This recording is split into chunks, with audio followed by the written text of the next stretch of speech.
Welcome. You can see from the fronds we have a little bit of wind. It'll turn into a headwind at the end of the day, a cross tail for much of the start. Oh, well, those jerseys, incidentally, represent the picture of Munch called the, or Monk, the Scream. Keith Tuffley, 48-year-old from down under, is riding the Giro, the Tour and the Vuelta, doing every stage, every day.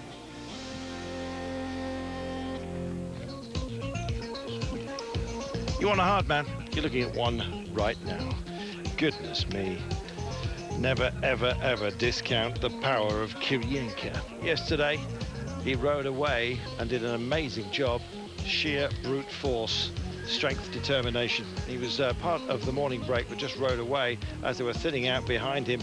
Kirienka on the downhill was exceptional, leaving Cy Clark and Adam Hansen in his wake at that point.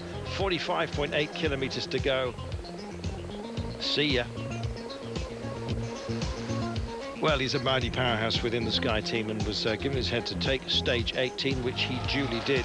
As far as those who were chasing him down is concerned, they wrestled up the final peak, which included ramps of 20%. Today's has had quite good legs. I was feeling good. There were some guys who were riding as just as fast in the first climb. And some of them were riding the quickest that they've ever done in their entire life. So I had in my mind that I had to surprise them a bit, and that's it. I felt good. Managed to arrive in a good condition, and as usual he laughs. Great condition is what it's all about, and Kirienka showing that he has the mettle to match his poise. It was a real battle going on, as you can see, for those behind, and Chris Horner once again was to leave the main contenders in his wake. Nibali coming across the line behind Valverde ultimately. Horner home, 6th on the day.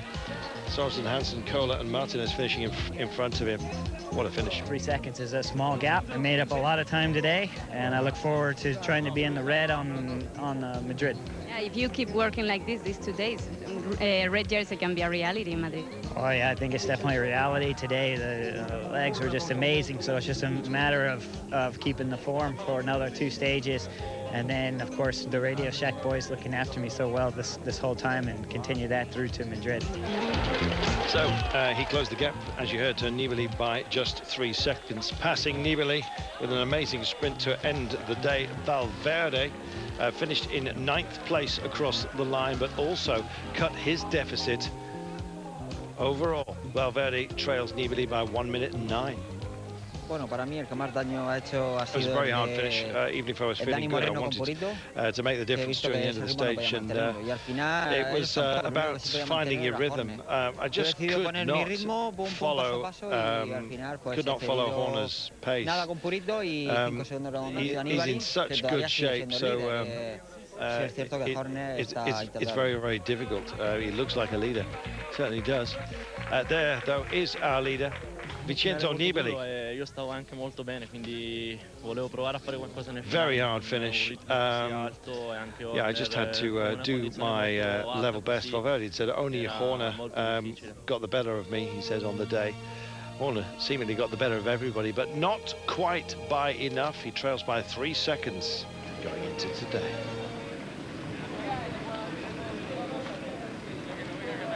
So, the Vuelta. Last day, they say, for the breakers, because, of course, tomorrow is the mighty L'Angliru.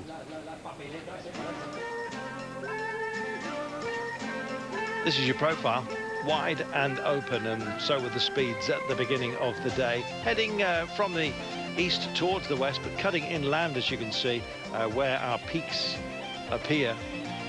8 climbs along the way. Only a few of them categorized, 3 in fact, there they are, but some testy little rises and falls as well towards the end. Built for the breakers, and we had 20 hopefuls going off very early on.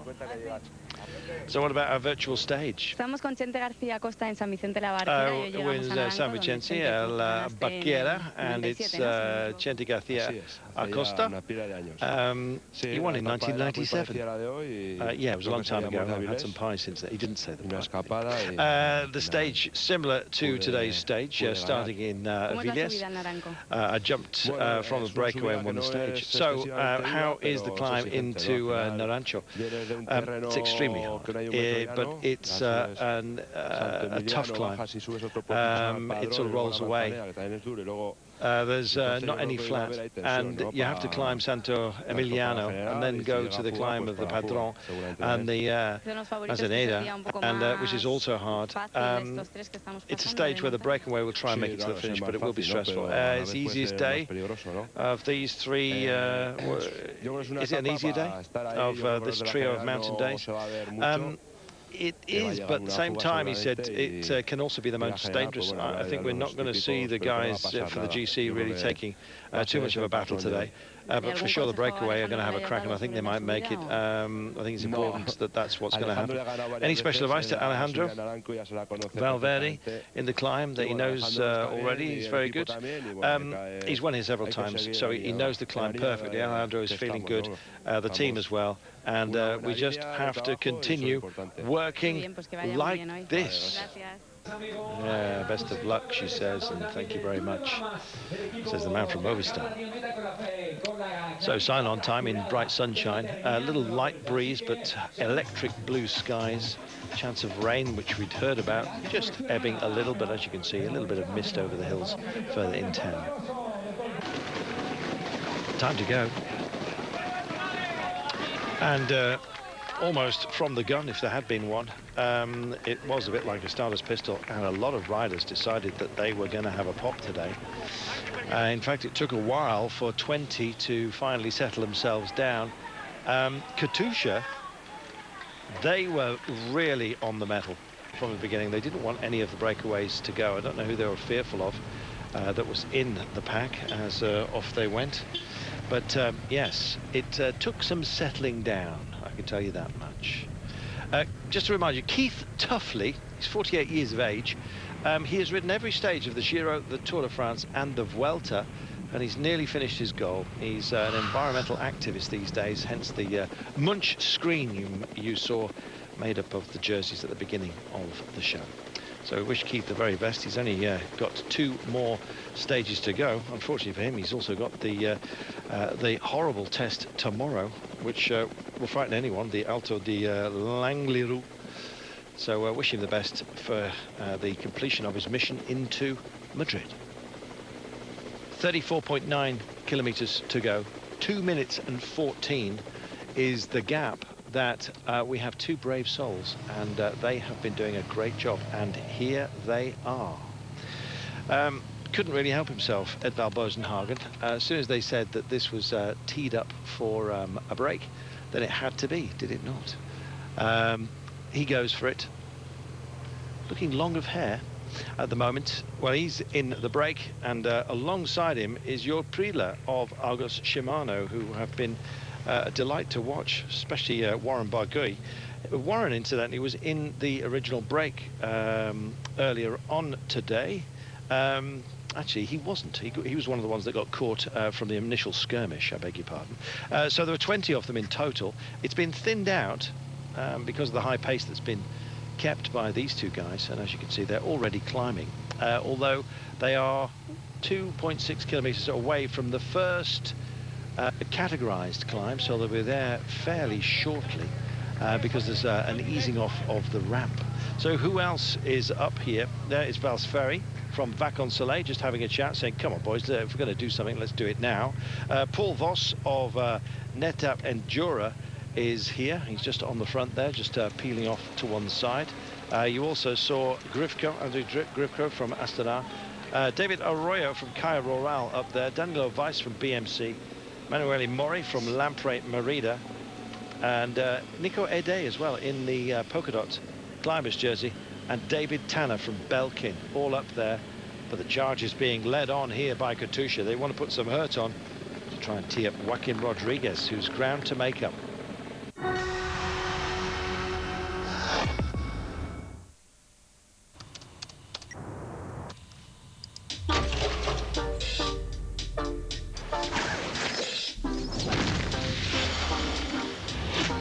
rain and shine. The pick stay on my mind. Stash low on the beats every day. Trying BA. Believe that I'ma go for mine. Till I'm mixed up. Gotta get my... Nissan believes technology turns a drive into a ride. Nissan Juke with Google Center Car.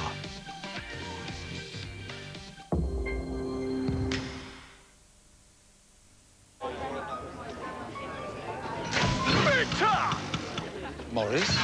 He's missed off of me! Pronto! Morris, just download the Bet Victor app and you'll get this right now. What about now? The same. What about now? The same. What about now? The same. Morris, I've got guests. Oh. Problems. For a free £25 bet, talk to Victor. Now great sport comes with a great offer. Get 12 months free, totally unlimited broadband exclusively for Sky TV customers with Sky Sports. Enjoy all 6 Sky Sports channels, 116 live Barclays Premier League matches. And now get a year's free, totally unlimited broadband with no download limit and peace of mind with our award-winning customer service. That's 12 months free, totally unlimited broadband exclusively for Sky TV Sports customers and those upgrading to Sky Sports. Call 08442 410 887 or go to sky.com/new season. Sky, believe in better. Your boiler's on its last legs, and the memory of last winter still sends shivers down your spine. Well, we can replace your boiler for a nice new energy-efficient one. You'll get quality service and we'll do a lovely clean job. And now get £400 scrappage discount when we replace your old boiler. Plus, you could claim up to £270 with Green Deal government cashback. For a great new boiler, just call 0800 980 8182. Out of the depths it comes, swirling and surging, before at last it settles. Created like no other. Guinness.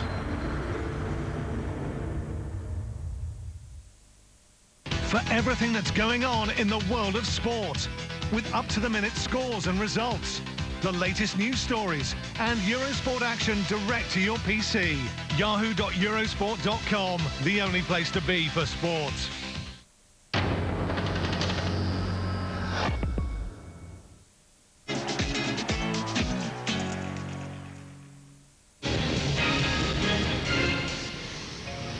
Yokohama, your tire. Welcome back. And we can find a quick step one, a piece of this, as just about everybody does. If you have not won a stage so far, then it's time to have a go. Omega Pharma, of course, taking stage 7 with Stibar to great effect. But there are many teams still with something to salvage, I think you might say, from this Vuelta in terms of stage victories. Euskadi is one that has not made it through so far. As far as favourites are concerned, you possibly would have thought about Edvald Bosenhagen right at the beginning of the day. And he's got Jörg Friedler alongside him here for the ride. Powerful combination. Friedler, of course, an Austrian. Third in the Rundum Köln, which is no easy task. And was going well in the Tour of Poland this year as well. So he's been handy. Never... I was just about to say has been outside the top 10, but he finished 12th, incidentally, on the Fan del Mundo. You remember that lovely outcrop on stage 4? Seems an awful long way away now, does it not? But yeah, he was up there, along with a number of others that day. It was the day that Moreno won. Moreno would be a very good bet today, and maybe it's he that they're thinking of with extra bonuses if Joaquin Rodriguez can have a go. Moreno might be allowed off the leash late on. It might be that that's the way it pans out, because the profile today, all of the climbs, and there's plenty of them, there are 8, but there is only 3 that are categorized, and some of those that aren't categorized have ramps that exceed those that are. You go figure. I can tell you as well that the second intermediate sprint, we've already rolled through the first one, which Edvald Bosenhagen took, but apropos of nothing, because so far down in the standings. 3 seconds intermediate bonus. It would be very handy for the likes of Chris Horner. It would level him with Vincenzo Nibali. However, Sean, we have a real shark's tooth today, and it's kicking off amongst the breakers. They've been busy arguing And they're having a crack right now, and guess who but Nico Ade in the polka dots decides that he's going to try and pick something up here. Yes, well, he is out here for one reason, and that's to pick up points in the mountain classification. And you know, he's in a really strong position considering what's left. If he can pick up a few more today, he's leading from Ratto, and then Horner is quite a way back, 37 for Ade.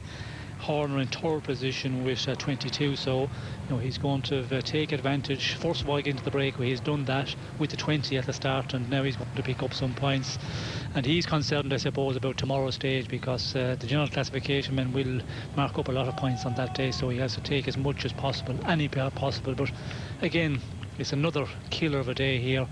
Very fast racing at the start, and it has been going on all day. Big breakaway, then a breaking down with the two we have out in front going ahead, and as we see Ade coming over here, he's taking the third place in the mountain classification on the points at that point. But it's action in the back of the race as well in the peloton, because they are pushing on now. We can see they're just under 3 minutes the last time check we had. It looks like that, it's again going to be an interesting final. Will the breakaway, the men out front, will some of them hold on to the finish today? Well, we'll see. First hour, 50 kilometers per hour, just shy of that, 49.97. Rounded up to 50, why not? Less than walking pace, the difference. 2 hours, the average speed had virtually remained the same. 47.8 kilometers for the 2 hours. I've just had the 3 hour speed as well. Average for the opening 3 hours today, 45.1. Sean, this has been punishing right from the very beginning. We knew it was going to be lively, but I didn't think it was going to be going that quick. And we're on this descent, which will take us to the foot of another climb, which includes the sprint. How mean have the course designers been? It's fantastic. They've punished them with speed earlier on. They know there's tired legs out there, and then they've gone and put these peaks right at the end. They've only categorized 3 of them, but they could have categorized 6, 7, maybe 8. Yes, and I think the organisers are just lucky this year as well. If you look at the start today, the first 100 kilometres, there was nothing in there to the feeds. The first sprint at 103 kilometres, nothing majorly difficult, but the racing has been really interesting racing, aggressive racing, and it's just at this Vuelta, they've started off in the beginning of it, and the race has been on all the time, and it's just continuing, going on all the way. And the general classification men would love to have that first 50% of the stage today at an easier pace, but it hasn't happened because there's so many teams, so many riders want to get into a breakaway, want to form a breakaway to get a stage victory. And we have talked about a number of teams who haven't got anything out of this race. And Sky yesterday, with Kirienka, they got a great victory, and it saved their tour. But there's many other ones there, the big teams there who haven't got anything, and that is the reason there's a lot of those teams being very active and want to get something. And today is really the final day for that. Certainly is, because tomorrow it's the Alto de Langliru, and that is an absolute killer, and it could tee up one of the closest finishes ever, maybe even the closest Grand Tour finish. Now, a lot of people talk about the 8 seconds that separated Greg LeMond and Laurent Fignon on the Champs-Élysées all those years ago. 8 seconds it was. That was an individual time trial. At the moment, it's hanging at 3 seconds only between Chris Horner, who went on the march yesterday, and Vincenzo Nibali. We have got a narrower finish, I believe, Sean, on the Vuelta, however. Yes. Which many people overlook. Yes, that's true. It's pretty much overlooked. It was the Vuelta in the year of '84. Actually, Eric Carey too. He was riding for the team that I was in with skill, and he beat Alberto Fernandez by 6 seconds. I had forgotten about that. I heard so much about the Champs-Élysées with Greg and Greg LeMond, Laurent Fignon, the 8 seconds, but 6 seconds, that is the smallest gap, and we could see that being beaten this year if things stay the same, but highly unlikely the way Christopher Horner is going, the way he was performing yesterday. There's been a number of questions about the performance of Christopher Horner, not asked from this area, by the way. We just love the fact that he's performing the way he is. However, he was woken up in the early hours of this morning, not uncomfortably early, but he was roused from his bed for his standard drugs test, which when you're going extraordinarily well, you get. So maybe that's allayed a few fears. He said it's part of the job. I'm at the start line and everything's good, he says. So there's a man who is exuding confidence, and he's riding absolutely brilliant towards the end of his career. And I'm just, you know, it couldn't happen to a nicer guy. He is very PR focused. He knows how to turn a smile on, but he's turning everything else on at the moment, which is a joy to see. 26.1 kilometers to go. There's more climbing to come, more drama you can be absolutely certain of. We've got a competition coming up for you right here as well. The Bike Fest in Canada continues with a challenge and the Grand Prix of Quebec and Montreal. Plenty of big names in the pack and a serious race to the finish. Challenge Sprint Pro, today, live on British Eurosport 2.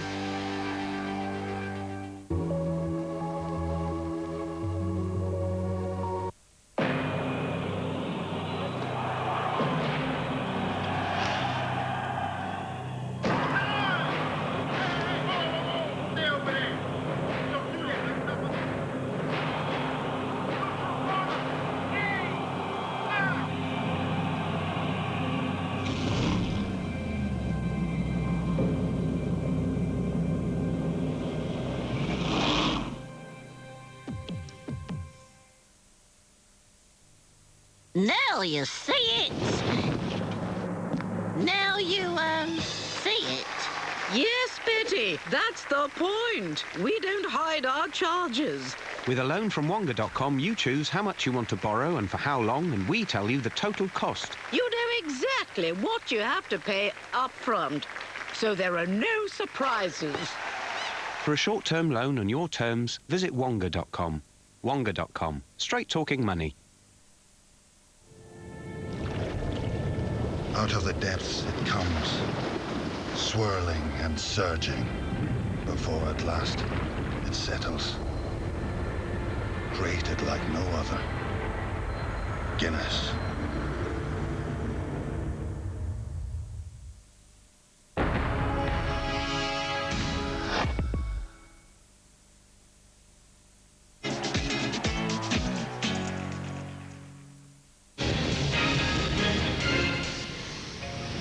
Yokohama, your tire. Welcome back. It looks like these guys have their cards marked, I'm afraid. Ide has done what he set out to do and just picked up some intermediate points on the first categorized climb of the day, amongst many climbs. But they only have an advantage of around about 15 seconds over the pack at the moment. These guys 2 minutes up the road. And so will Priedler and Edvald Bosenhagen do a long one today. Looks, Sean, like the profile is going to be too testy for just two.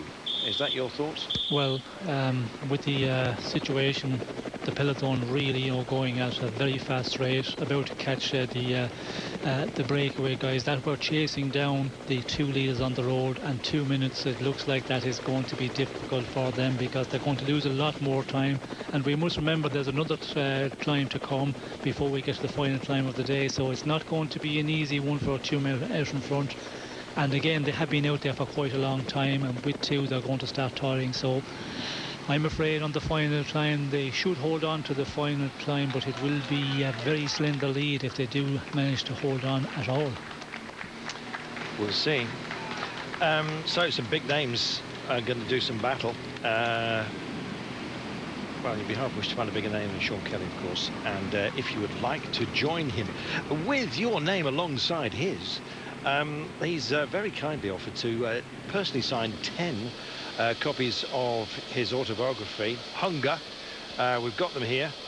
Now, the way you actually enter the competition, and I'm afraid it's only open to residents of United Kingdom and Ireland, you have to follow at Eurosport UK TV. So it's only open to people resident in the United Kingdom and Ireland, so sorry to everybody else. If you go on Twitter and you follow at Eurosport UK TV, then you will find the question today, and when you answer it, you must put hashtag Eurosport Cycling. It'll all be explained there, but at Eurosport UK TV is where you have to go to find the question. Here we are with Jose Acevedo.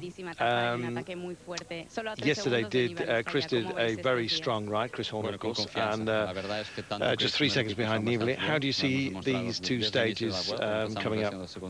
Well, with confidence, Chris and the team are feeling very good. They've shown right from the beginning of the Vuelta since the team time trial. Chris stage victory also gave us great hope on that third day. And these days for Miguel have started to minimise the gap with Nibali, just 3 seconds behind. But of course, there's a lot of mountains to come. Alejandro is... he says he doesn't think has got a possibility to win or indeed beat them. If we go back a few days before the Vuelta de España, would you imagine the situation today? Well, when you think about the names that we've had in our lineup for this race, in theory, yeah, you can imagine this race. We came here with a great team, great condition, and with the ambition to win. We did know that Chris was in physically fantastic shape because he was second in Utah and won the mountain stage, but he didn't compete from Tirreno to Utah because of his knee injury, and we knew that his shape was good, but just not how good it was and how good it would perform over the 3 weeks, especially the last week. So those months without competition, it's something that's obviously served him very well at this point in his career. He's physically and mentally extraordinarily strong. 2 important days left in the Vuelta. For today, Radio Shack Leopard Trek. He's going to ride attacking, obviously, to save some energy for tomorrow. So you're going to keep something back. Tomorrow will be the day where the race will be decided, and I think that today the differences might well just stay the same. But tomorrow that can all change on the hard climb to finish off, and it's going to be opening up some big gaps. And we know that today is going to be hard as well because those last 40 kilometres, those couple of climbs, it'll be nervous. But we're not assuming anything, but we will take on our responsibility, and from today we'll start controlling the race like Astana is already doing. So they're going to come to the fore, Sean, Radio Shack, and they're going to try and control things. Didn't work out for Astana with Nibali, didn't work out for Movistar with Valverde whenever they tried to control the race. It's a hard thing to get a handle on this.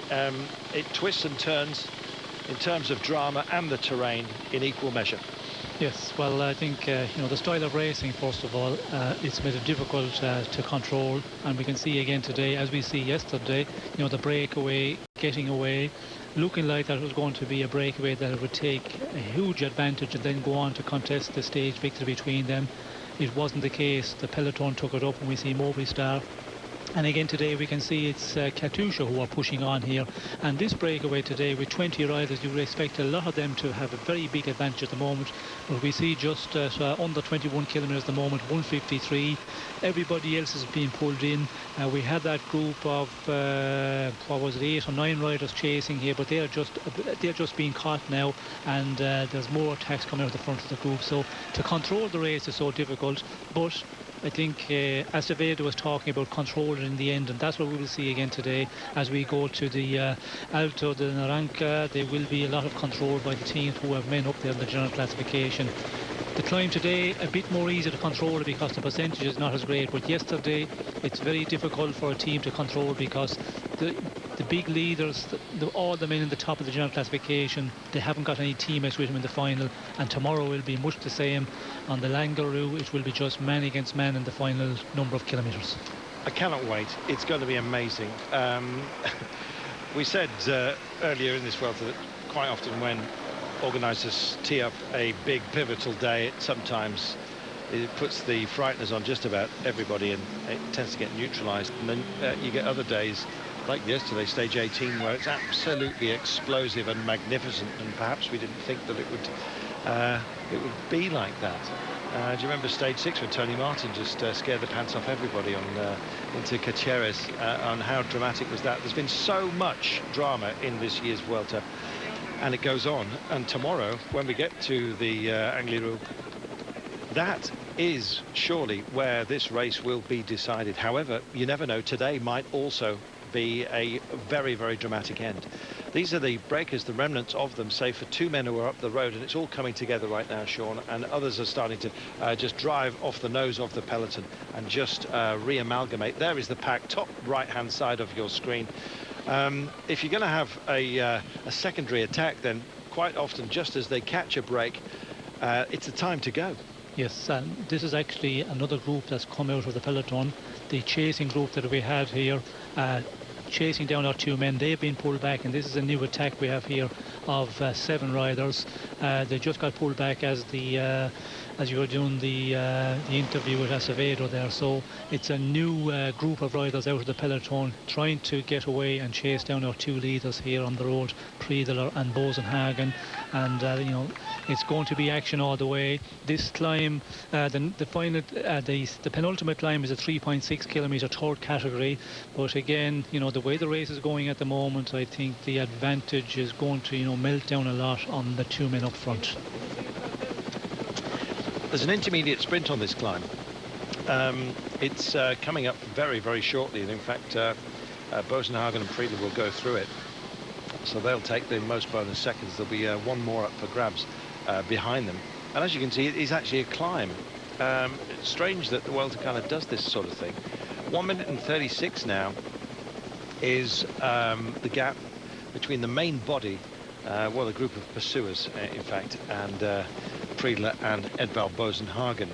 Now, once they get over this, they will still, they'll have a long descent, but they will still have what about 7 kilometers to go by the time they get to the bottom of the descent.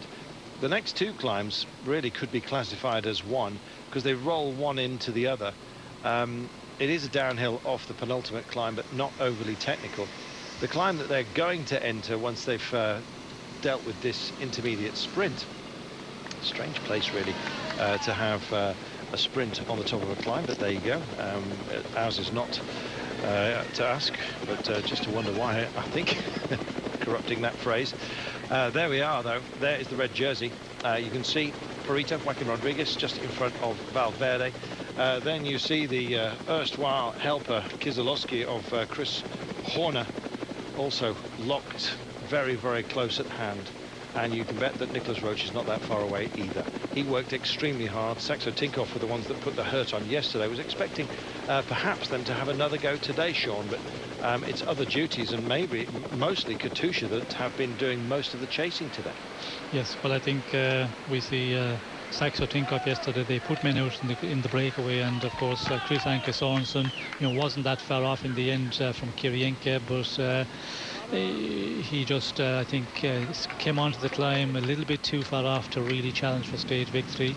We will see Saxo Tinkoff in the final again today. They will be positioning Roach, and you know, he will be hoping maybe to do something today. I think today's climb, Alto Naranco, is something that Roach can do well. It's not the real steep stuff. It's more of a power climber's climb, and he can do that very well.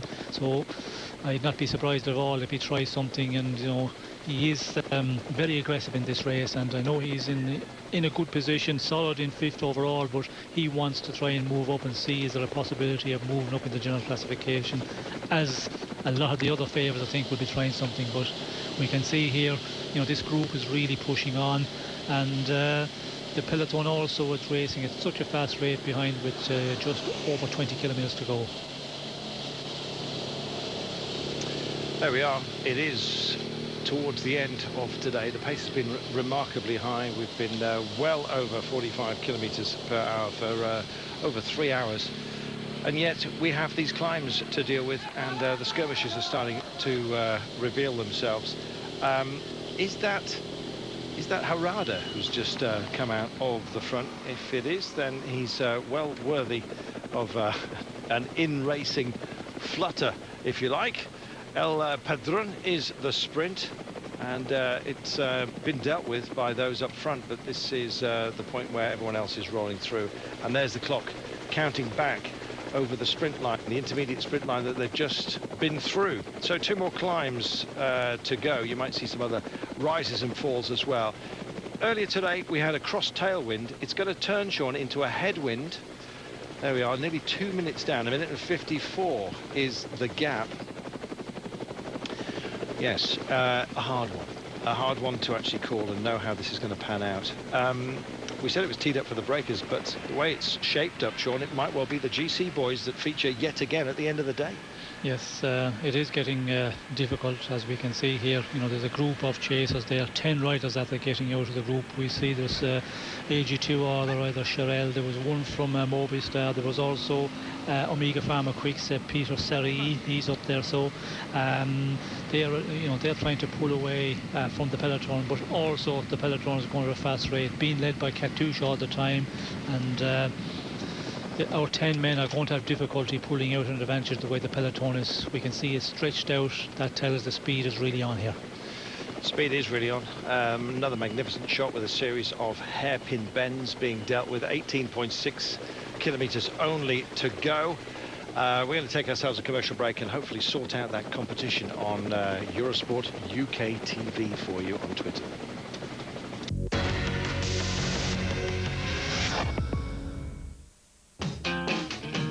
Cyclists have conquered the world. Now they're coming home.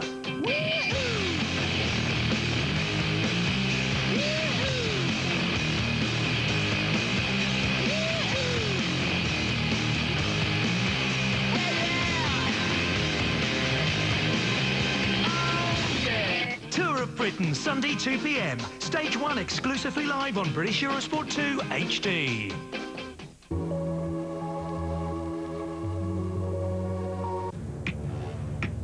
Journey back through history with Forge of Empires and witness humanity's greatest inventions. Conquer new territories. Build and expand your city. Research and discover new technologies to lead your empire into a new era. Whether it's by yourself or with friends, forge your own empire. Play now for free at FOE.tv.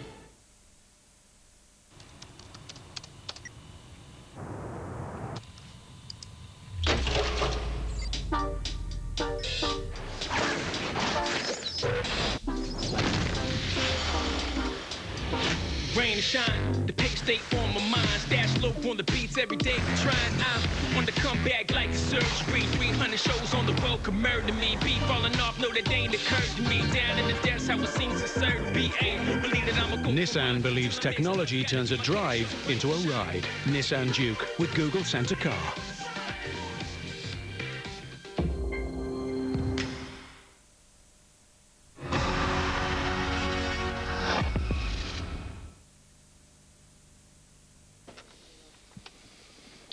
Welcome back. 16.6 kilometers to go. We're on wide open highway. That is going to change right now. They are heading into the hills and it's going to be drama unfurled before your very eyes. I understand the question, incidentally, to win Sean Kelly's autobiography, it'll be personally signed to you, is about to be posted on Eurosport UK TV, so that's at Eurosport UK TV. Best of luck to everybody. Don't forget to hashtag your answers, Eurosport Cycling. 16 kilometers then, just a little bit more than that, and 1 minute and 12.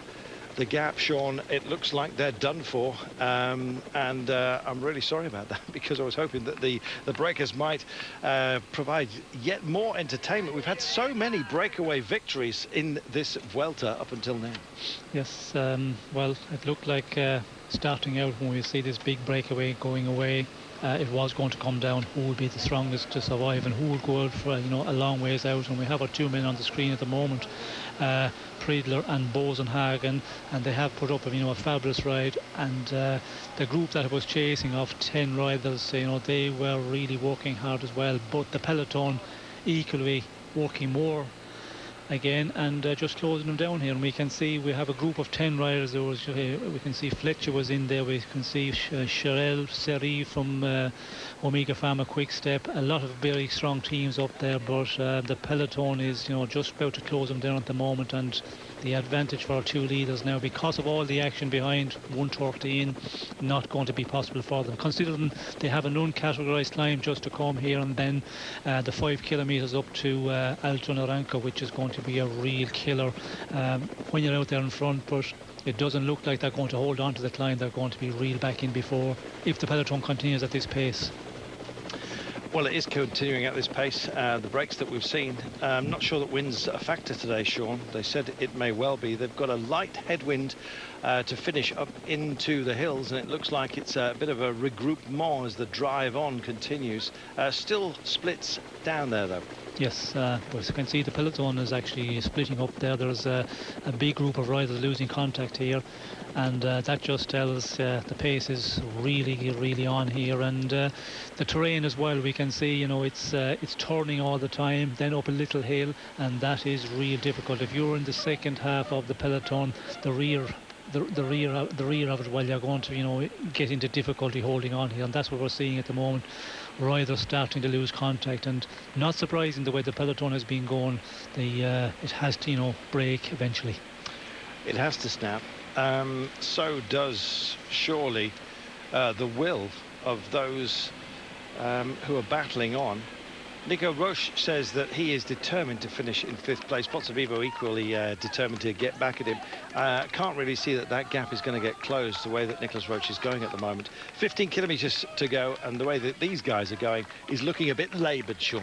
Yes, well, they're on a difficult section here, and they are starting to tire big time, and not surprising. And we can see this group of riders that are trying to stay ahead of the peloton. The 10 riders who just went out in the in another attack about 8-10 kilometers ago, and the peloton is really pushing on here. We can see gaps appearing everywhere in the peloton, and it's really starting to hurt. And unfortunately for our two out front, the advantage, it's not going to be anywhere near they would like it to be to hold on and go for a stage victory. Afraid not. So how will this scenario pan out? There is a sense of urgency within Astana. You can see the Sky Blue boys working hard.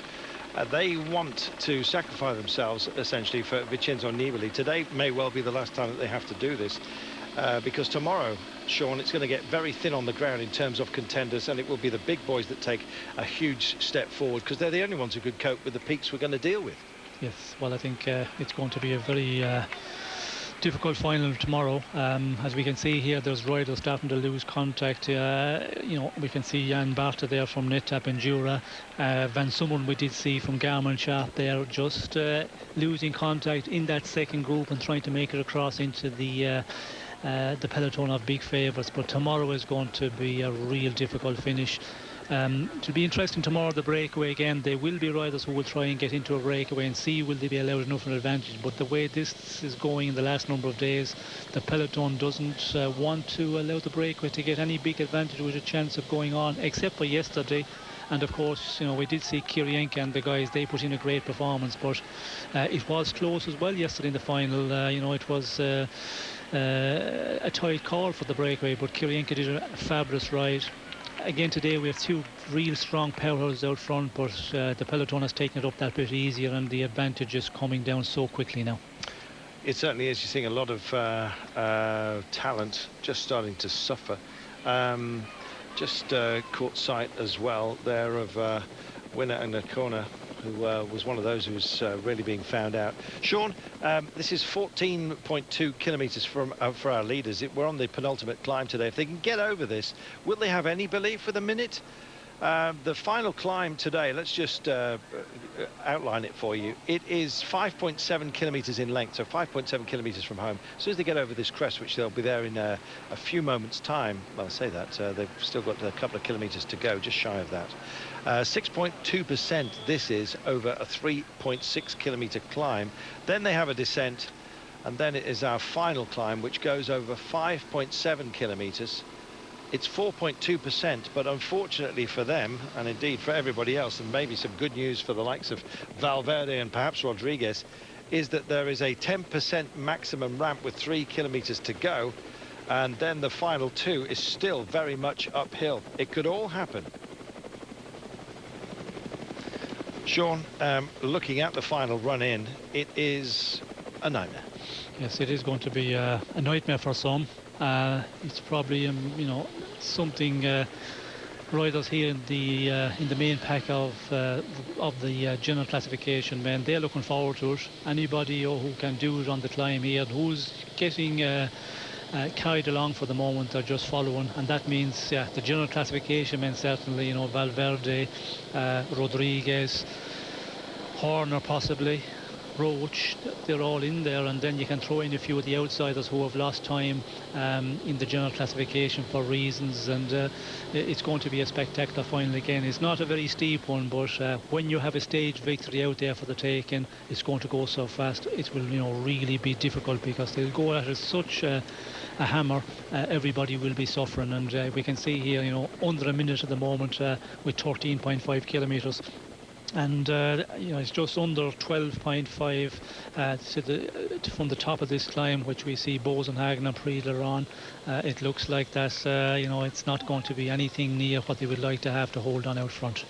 Absolutely not. Now there is Edvald Bosenhagen and indeed Priedler. Not even chance for a handshake, I'm afraid, as they get wound in.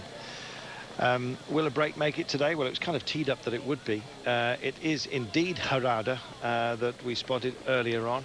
Priedler, Vertigo, Bosenhagen, as you can see as well. But yeah, Jose Harada.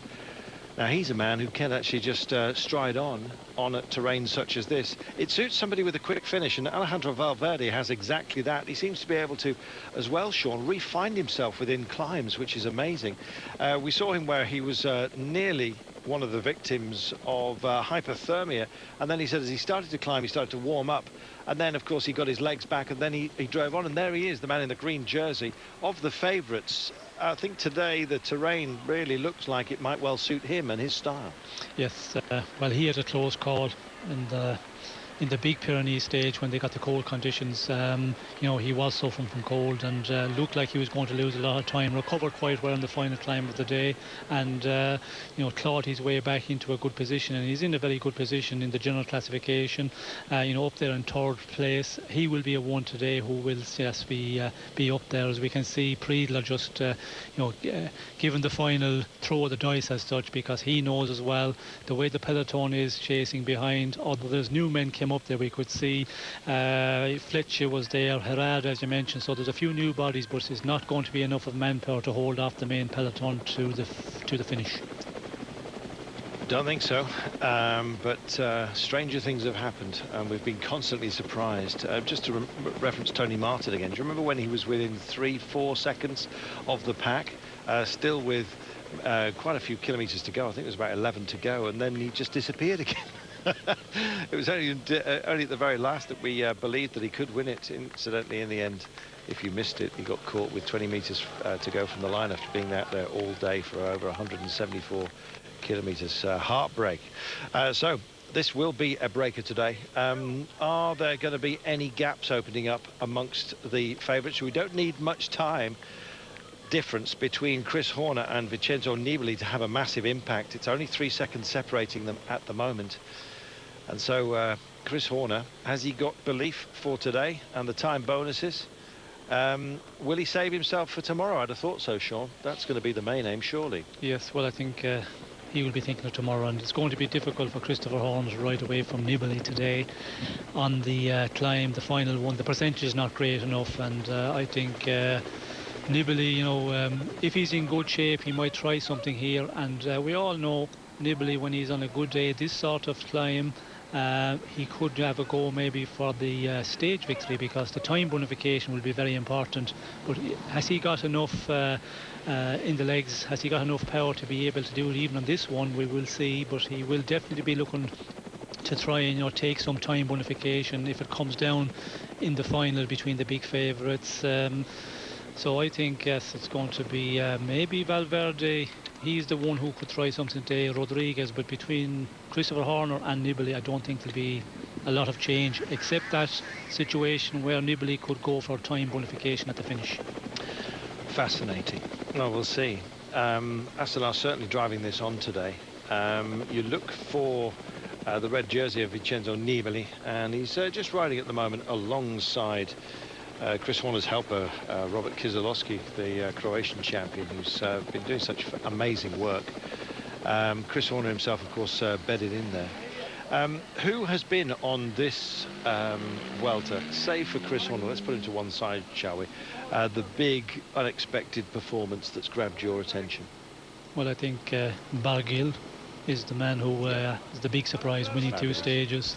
You know, a first-year professional, 21 years of age. He's had a fabulous race. So he is, you know, the revelation of this Vuelta.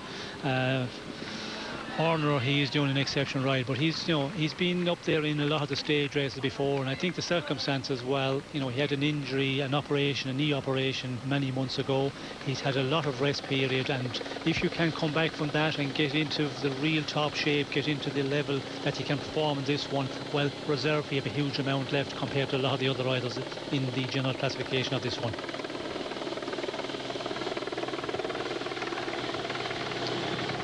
Then passing through the 11 kilometres to go banner, it's a gap of 38 seconds. We have 6 riders up there.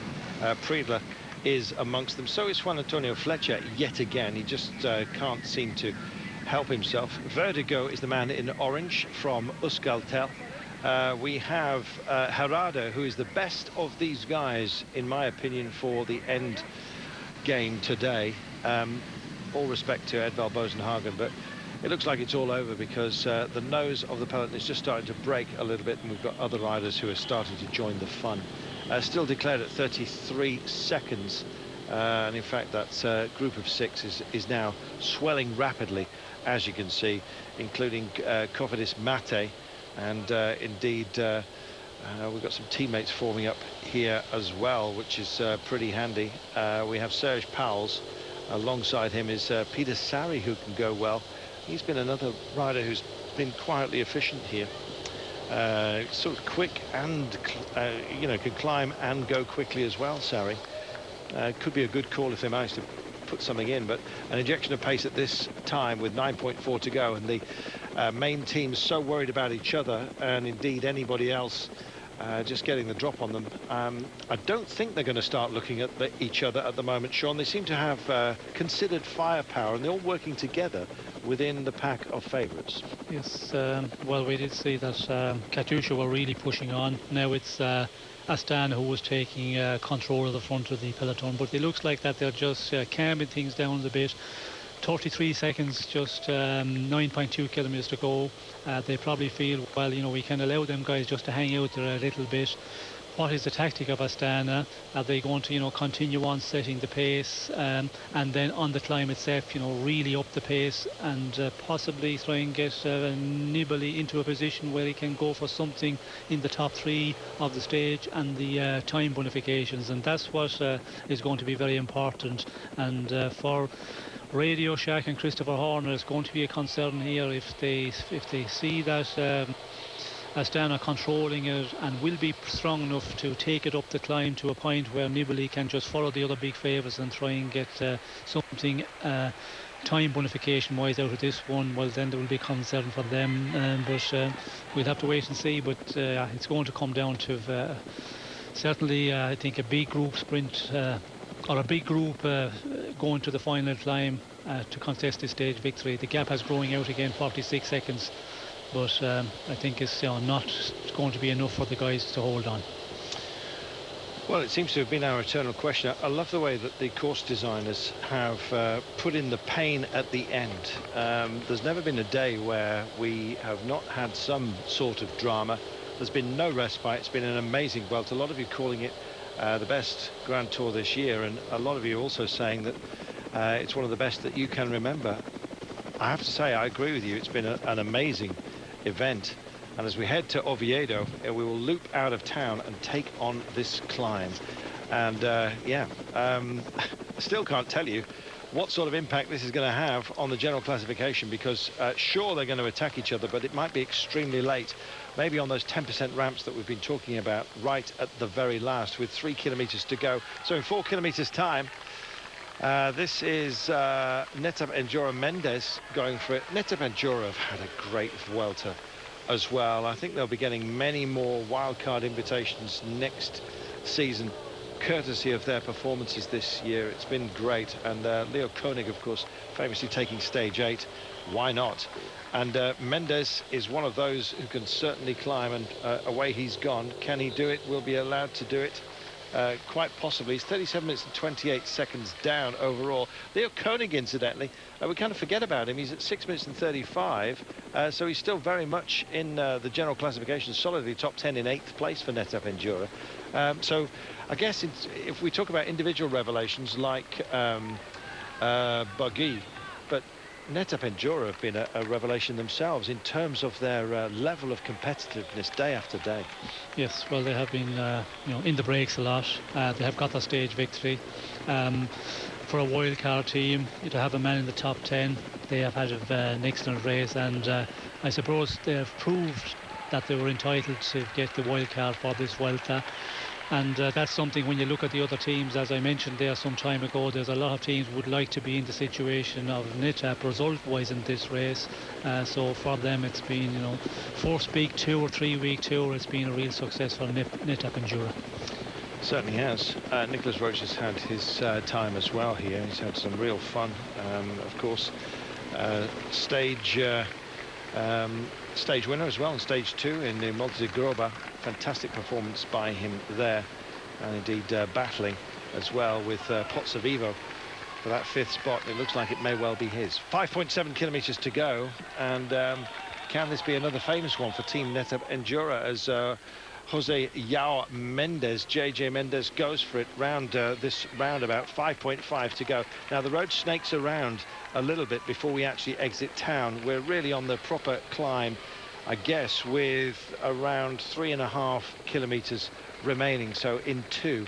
Looks like they're teed up for a sprint, Sean. They're going to be quick about their entry speed into this climb, and then of course it slows down dramatically.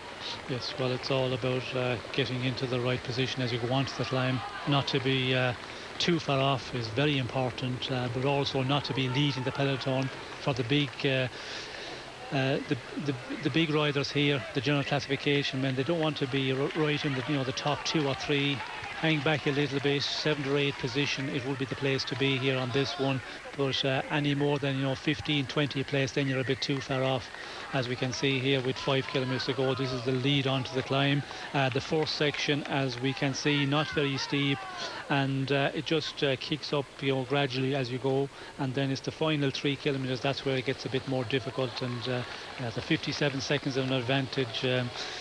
It will be difficult for anybody to hold on out here in front with the peloton of big contenders. If you have a small group of riders, yes, you might have some chance of holding out, but with the main peloton, it's not going to happen. Francis Leger driving it on right now. They've already tasted victory with Genies, don't forget, on stage 15. And here come Euskaltel. Last chance for the men in orange on this Vuelta. JJ Mendes went well in the Tour of Turkey, finishing 12th place. He's been running, sort of hovering around the top 20s. He's very much part of the engine room for Netap Endura. He's off up the road at the moment, 53 seconds with 4.6 to go. We know he can climb, but we'll see just how well he operates alone. It's category 2 on this run-in, and our lone rider, oh hello, more on him in a moment. Nicholas Roche has got 2 helpers. He wants to keep the hurt going. More importantly than that, Sean, he's got his eyes on a green jersey here. Yes, I think we've seen that the last number of days where Nicholas Roche and Valverde, when they get into the final couple of 100 meters, they are very much going for the sprint and trying to pick up as many points as possible. And Valverde, we can see there, he's in 4th, 5th position in that green jersey. Roche is chasing him down for that, and there's only 10 points in it, which is not a huge amount, and I think Roche would love to try and come away from this Vuelta with one of the jerseys from a classement, and the green jersey would suit him perfectly. Well, stage win, top 5, and the green jersey. That's a triumvirate of desire, and you never know, he may well just tick all of those boxes. Wouldn't that be fantastic? 4 kilometers to go, And there is Saxo Tinkoff in their gold and navy blue. Chris Horner is now taking up chase duties with Radio Shack just behind. Yeah, so he's got a little bit of a cushion, if only in manpower, just behind him. To the big names, nearly still there. This man still driving on. Yes, and unfortunately for Jose Mendes, the advantage is so lean coming onto the climb. As we come to the 4 kilometers to go, it's going to be so difficult for him. And we can see here, the group of chasers just under 30 seconds, and the peloton closing down rapidly. So as we see the peloton coming through 40 seconds, so it will be a big performance if anybody can hold off with a 40-second advantage with 4 to go. Take a slingshot, why don't you? Hand on whatever energy you can if the day is not to be your own. And nice to see Jan Barter just handing a bit on to one of the Orica Green Edge boys. JJ Mendes then 36 seconds is his gap, and it's starting to trim down, and it doesn't look like it's enough. It's almost like the clock's going backwards as we speak. 3.4 kilometers only to go then. Thanks to all of you who have been with us on Twitter. Sorry, I lost my Twitter account a little bit earlier. I'm just trying to reboot it as we speak. Not quite sure what the gremlin is, but hopefully you've found and enjoyed the Sean Kelly competition on Eurosport UK TV. Half a minute, that's what he's got. And there, pictures-wise, you see the sort of testy ramps that we're dealing with here, Sean. They're not insignificant. No, well, we're coming to the point now where they start to get a bit more difficult, and that final 3 kilometers, it does kick up to a percentage where it's going to hurt. And of course the situation of the race, one man out front, 24 seconds, and then the chasing group here, really pushing on, and the rest of the peloton, and what's left of the peloton, as we can see, you have about 45 riders maybe, and the gap is coming down so quickly, and it's going to be a real exciting final again as our leader Mendes goes through the 3 kilometers to go point. That's the Chapel of Rest. No rest for the wicked here, and it's going to be potentially continuing that, perhaps a wicked performance by Jose Herrera. He's here. Now, he's a man who has some proper legs for this sort of task. Vertigo and Powell's are the men around him. Can they perhaps produce something? Anybody's guess. We're going to find out fairly shortly. It depends on whether these guys in the main pack start looking at each other and allow them to win.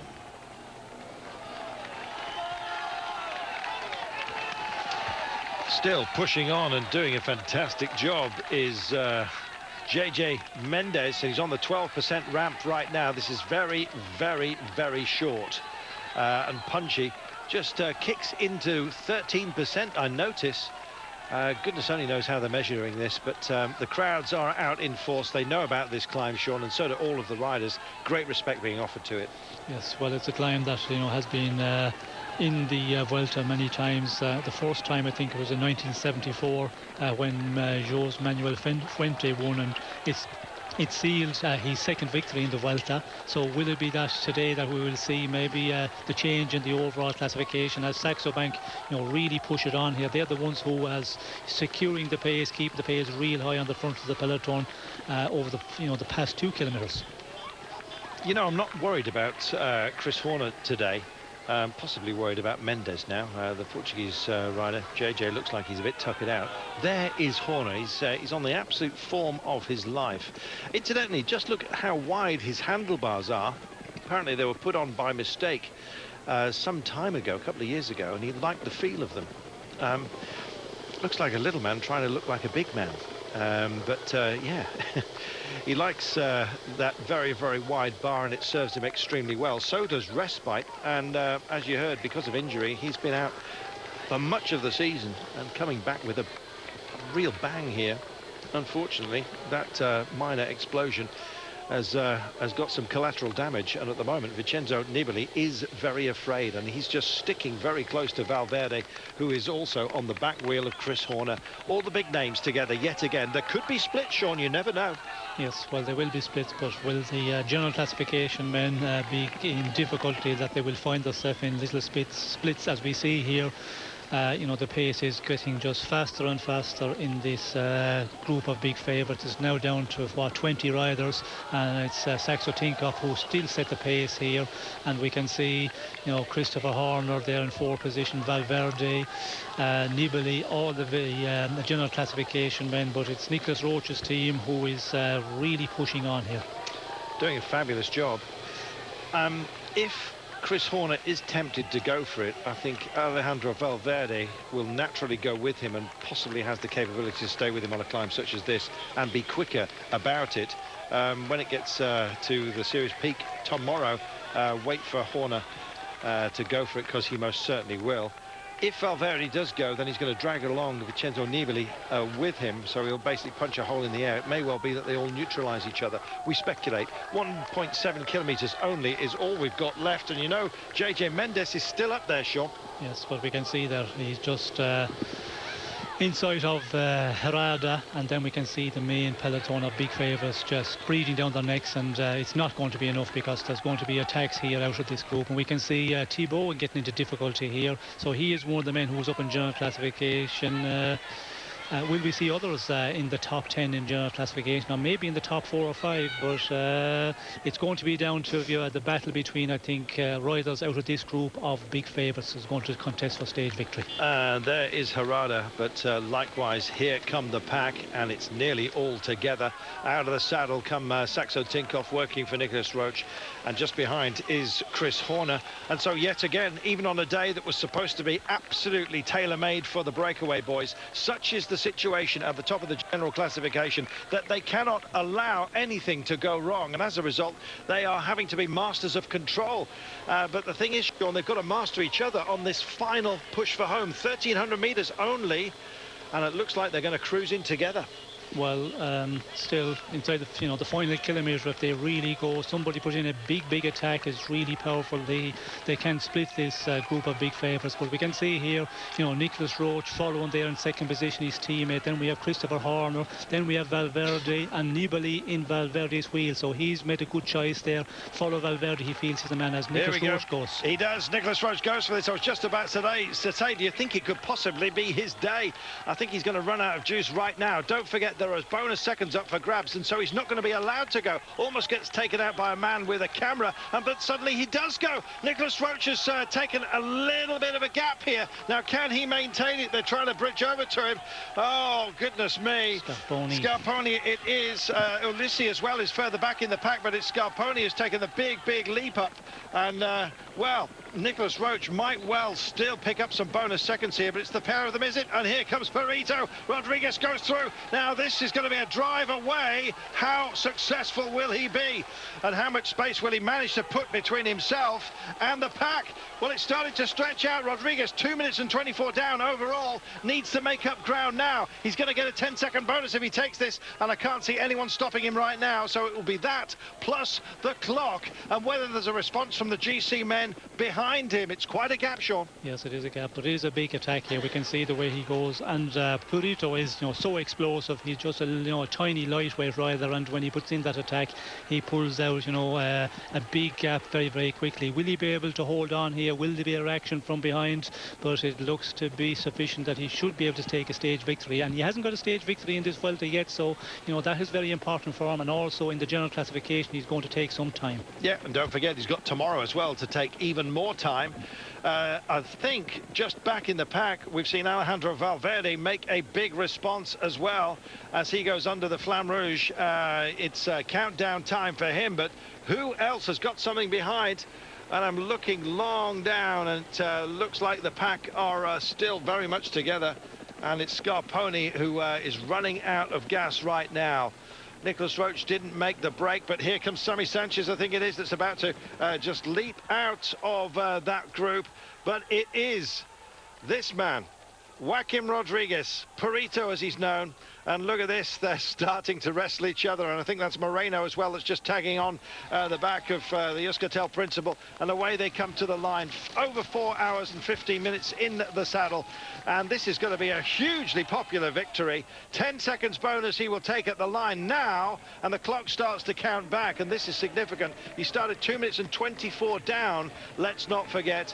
Well, this is more or less academic as Scarponi picks it back up and hits the line. Next, in comes Moreno. There's Chris Horner on Valverde. 1, 2, 3, 4, 5, 6 seconds.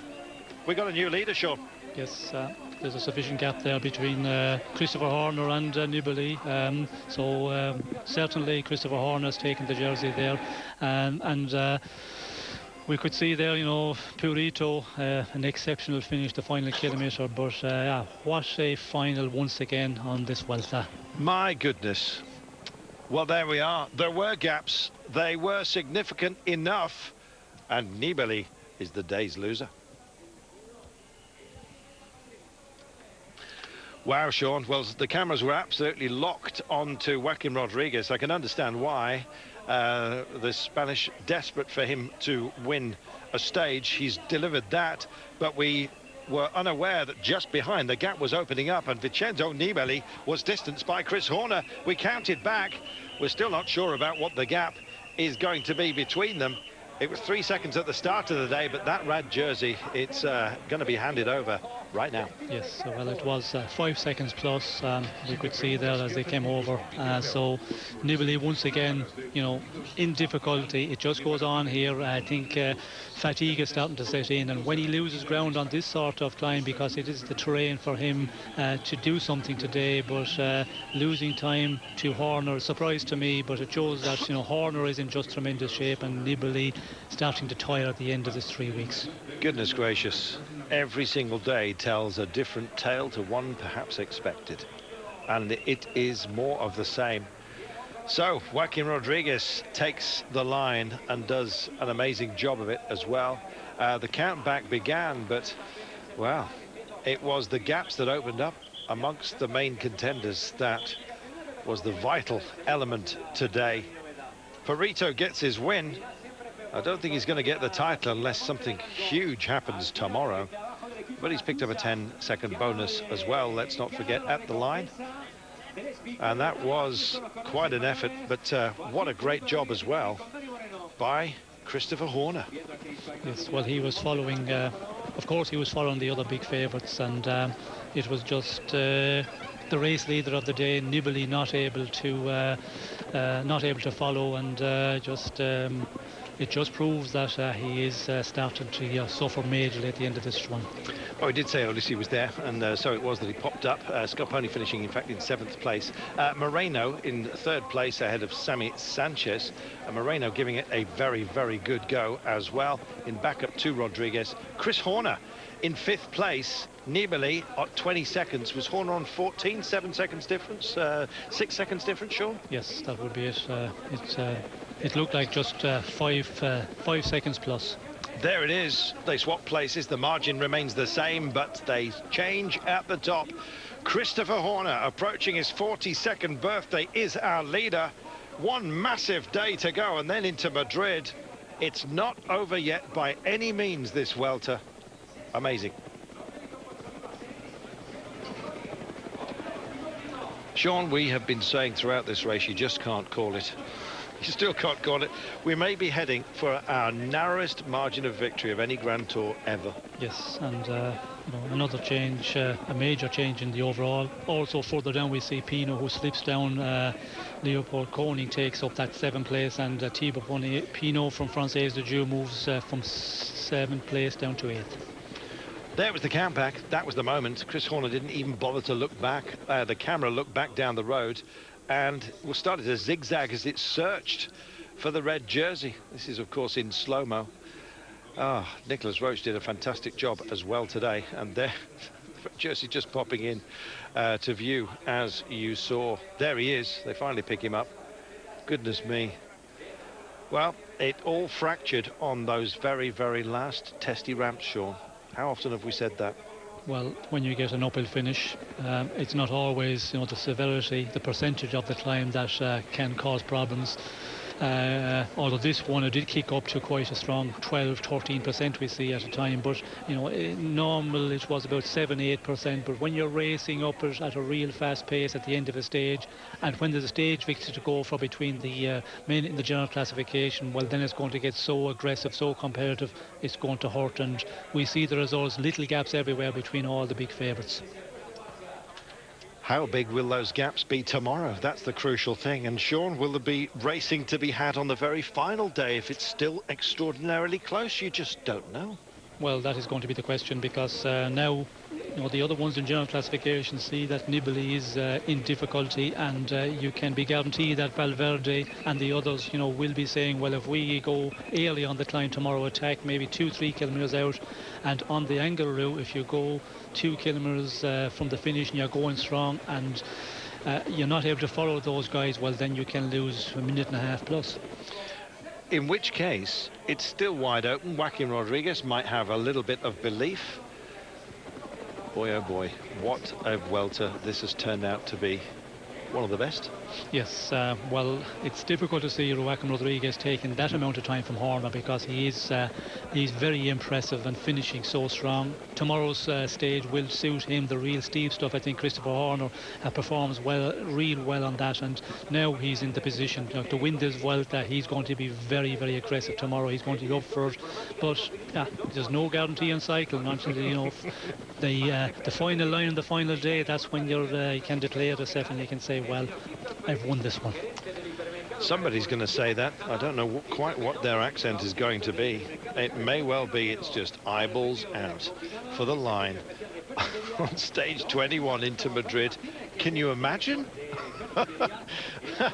It's going to be a punch-up, we know that. And tomorrow, when we hit the high peaks of the Langliru, anything could happen. Joaquim Rodriguez has got to believe that a podium is possible at least, especially with this kind of performance. Unfortunately for him, he has Alejandro Valverde, Vicente Nibali, and our new leader, Chris Horner, ahead of him.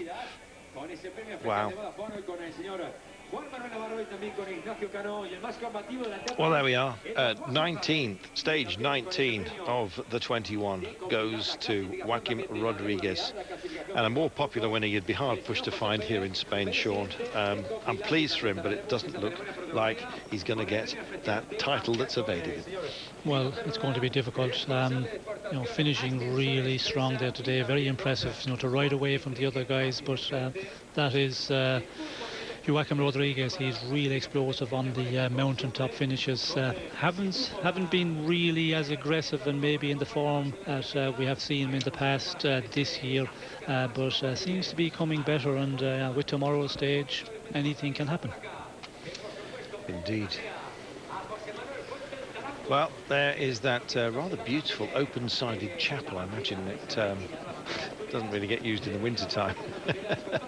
There used to be open-air schools in this part of the world as well. Mind you, there used to be those in the United Kingdom as well. The wind just starting to blow up, and well, Chris Horner's put the wind up quite a few people, I can tell you.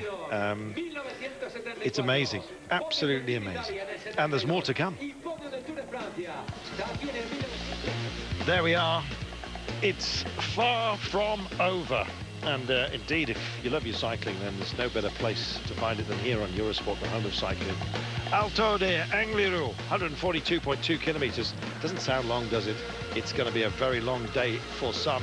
Don't forget, stage 1 of the Tour of Great Britain, Sunday at 2 p.m. in the afternoon in the United Kingdom, exclusively live on British Eurosport 2 HD, so enjoy that. They are racing in Quebec and Montreal as well this weekend. It's a busy, busy old time. Not busier than the Vuelta, though, eh? Yes, Quebec, you can keep in touch with the Grand Prix of Quebec. It's later on this evening, 1800 Central European time. That is 5 p.m. in the United Kingdom, Portugal and Ireland. What racing we've got. What minds we have as well. The strategists will be crunching the numbers, deciding where their attack points lie. Here's our winner. Sí, la verdad que hoy súper contento. He dicho dos o tres I'm veces al equipo que super parase contented, porque very la happy, carrera se nos está complicando muchísimo y sinceramente I said es que to nos the da un team, duro. we tried doing a lot of chasing today, but it wasn't that hard, so I told him to keep the rhythm going. Vamos a jugárnosla, no tenemos otra cosa que hacer. Si no ganamos hoy, mañana será muy complicado porque big test today. Tomorrow, though, is going to be even more complicated than it was today.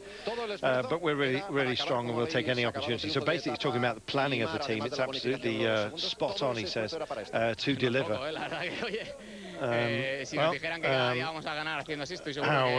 How are you going to survive this one, little by little? And tomorrow, you're feeling good, you're looking good. Can you get another stage? Can you close the gap? Ya lo dije, para cualquier escalador dejar su firma en la cima es muy especial. Y la verdad que lo de hoy ha sido un golpe moral increíble. A very special kind of day. Everyone knows about it, and there's. I hope to be up there and in front, and obviously I hope for another stage, and we'll just have to see what everyone else can do. Es muy complicado. How far up can you get up the rankings in the GC? So to be honest, it's very difficult. The final is going to be hugely hard. You have to remain extraordinarily motivated, and when you see what is around you, not only the parkour, but of course those around you. But I will be dreaming about it. Thank you very much. You know what, they go bonkers for architecture in this part of the world, and goodness only knows what that is. It could be a chicken hut, it could be a power station, it could be an art gallery, but we like it nonetheless. Sean, they've designed an amazing course just to keep the design theme going, and tomorrow it's going to bite. Yes, it is going to bite, and for the finish, as we have seen in the past, the Angaroo, it's such a difficult climb for a long time. You know, the percentage is huge, and it is going to be a big battle for the general classification. Men, you're going to have to dig into the pain barrier big time on this final climb if you're going to do anything in the general classification or with chance of getting a stage victory. What is that building, Sean? Any guesses? It's of nothing. Looks like from this angle at least, it looked like somebody's just coited a time trial helmet, but I'm sure it's got nothing to do with the original design. What a day today.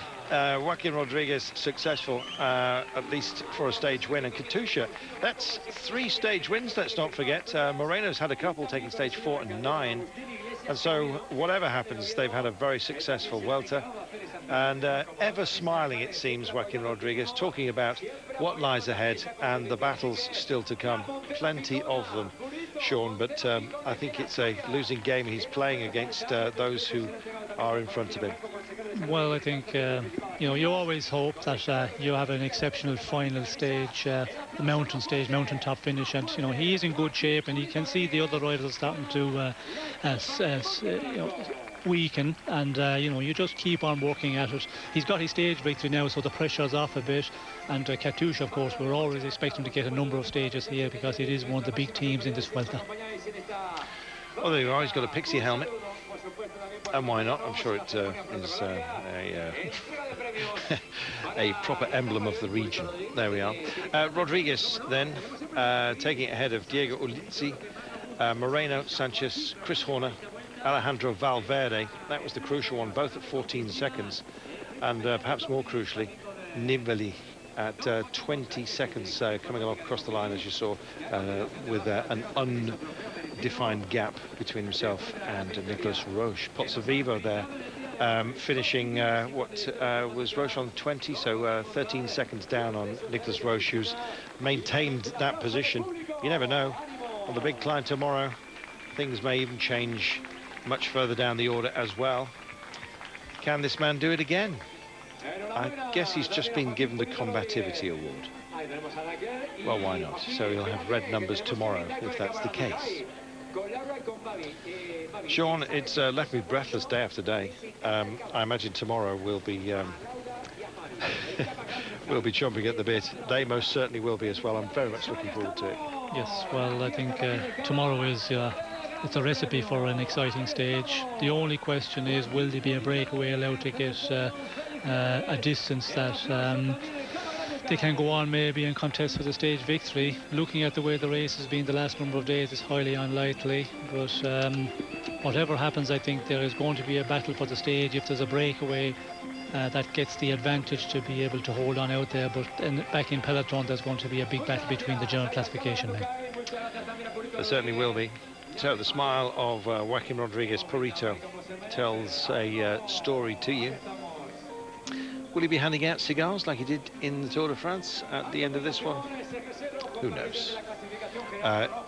One thing is for sure, or one thing I should say is not certain, more like it, is that the run to Madrid will be a parade. It might well be, Sean, that it's full-on racing. Well, yes, the general classification, the way it is at the moment, it is quite tight up there, and with tomorrow's stage, you know, things could get a bit more complicated for the top number of places in that in the classification, so there could be a bonification to play for. Here is our leader, the huge grin. It is a grin, not a grimace. Christopher Horner leads the Vuelta by 3 seconds going into the day that is supposed to decide who wins this one. And the way things are going, you'd be hard pushed to disbelieve those who say he can win this, Sean. Well, looking at his form the last number of days, you know, he is the one in general classification who seems to be in the best of shape. Yesterday we see it once again, he rode away from all the favourites. It wasn't only Nibali that he dropped on that final climb yesterday. He dropped the second, third, fourth place guys on general classification. So he's the man of form, and Angliru is the sort of climb I think that will really suit him. So from Oviedo, as the evening sun just toasts us gently, we leave you with how they stand at the moment.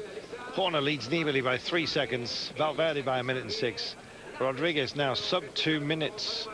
Nicholas Roach on 3:49, but Pozzovivo at 6 and Koenig at 6:38, moving into 7th place.